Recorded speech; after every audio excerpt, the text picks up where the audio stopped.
Halo, perkenalkan nama saya Roto Margareta dengan NIM 8114226614. Hari ini saya akan mempresentasikan materi untuk memenuhi mata kuliah Hukum Acara Peradilan Tata Usaha Negara yang diampu oleh dosen Dr. Heri Pratama Herlambang, SHMH, dan Muhammad Imam Gustomi, SHMH. Materi tersebut berjudul memanfaatkan replik untuk memperkuat posisi hukum pihak yang diwakili. Replik merupakan salah satu tahapan krusial dalam proses peradilan tata usaha negara. Secara teknis, replik adalah tanggapan tertulis dari pihak penggugat terhadap jawaban yang diajukan oleh tergugat dalam sidang sebelumnya. Dokumen ini memainkan peran penting dalam memperjelas posisi hukum pihak yang diwakili, menjawab argumen pihak lawan, dan memberikan landasan hukum serta fakta tambahan yang mendukung gugatan. Replik seringkali menjadi kesempatan strategis bagi penggugat untuk memperkuat posisi hukumnya sebelum melangkah ke tahapan lebih lanjut seperti pembuktian dan duplik. Oleh karena itu, pemanfaatan replik yang tepat dapat menjadi senjata efektif dalam menenangkan perkara. Berikut ada penjelasan mendalam mengenai bagaimana replik dapat digunakan untuk memperkuat posisi hukum. 1. Mengeliminasi inkonsisten dalam jawaban tergugat. Jawaban tergugat biasanya berisi bantahan atas dalil-dalil dalam gugatan, namun tidak jarang terdapat kontradiksi dalam jawaban tersebut, baik dalam bentuk pernyataan yang tidak konsisten maupun argumen yang tidak relevan. Dalam replik, penggugat dapat mengidentifikasi dan menyoroti kontradiksi tersebut sehingga memperlemah posisi tergugat. Misalnya, jika tergugat menyatakan bahwa ia tidak terlibat dalam suatu peristiwa, namun pada saat yang sama sudah mengakui sebagian fakta, replik dapat digunakan untuk menunjukkan ketidakkonsistenan tersebut. Mengeliminasi inkonsisten juga berfungsi untuk meyakinkan hakim bahwa jawaban tergugat tidak memiliki dasar yang kuat.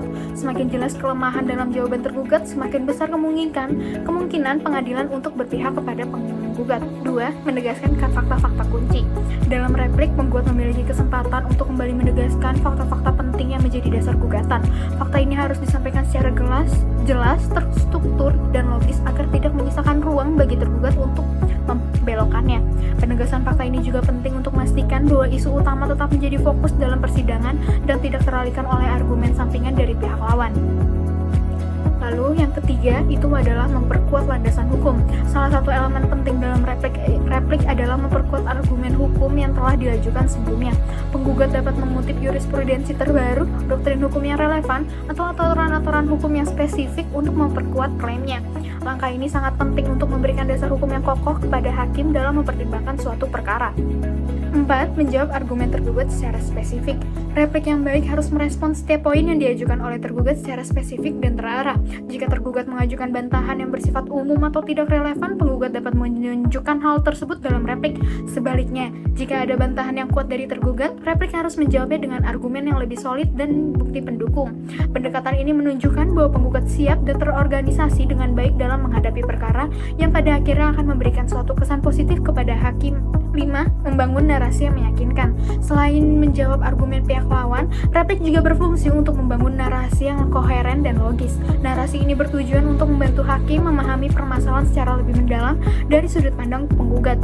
Dengan menyajikan argumen yang runut, penggugat dapat menggiring hakim pada kesimpulan bahwa posisinya lebih kuat dibandingkan pihak lawan. Narasi yang baik harus mencakup penjelasan mengenai kronologi peristiwa, kaitannya dengan hukum yang berlaku, serta dampak dari tindakan tergugat terhadap penggugat.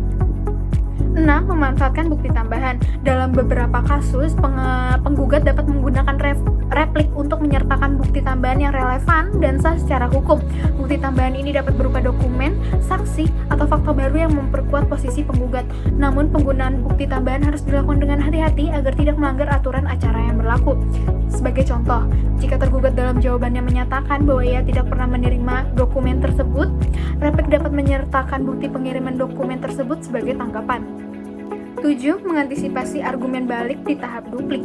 Replik juga merupakan momen strategis untuk mengantisipasi potensi argumen dari pihak lawan yang mungkin muncul di tahap duplik. Dengan menyajikan argumen yang sudah memitigasi bantahan lawan, penggugat dapat mengurangi ruang gerak tergugat dalam membangun kembali posisinya.